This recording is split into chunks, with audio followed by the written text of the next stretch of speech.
అందరికీ నమస్కారం. ఈరోజు నేను భగవద్గీత 15th చాప్టర్ 8th శ్లోకం పాడబోతున్నా. శరీరం యదవాప్నోతి యచ్చాప్యుక్తార ఈశ్వరః గృహీత్వైతాని సంయాతి వాయుర్గంధాని వాసయతే.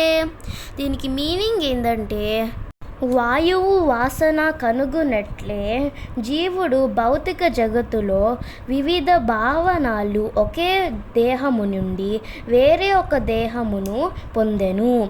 ఈ విధంగా అతడు ఒకే దేహము నుండి పొంది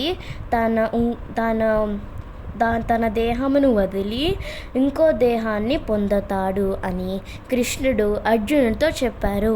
హరే కృష్ణ కృష్ణ కృష్ణ హరే హరే, హరే రామ రామ రామ హరే హరే.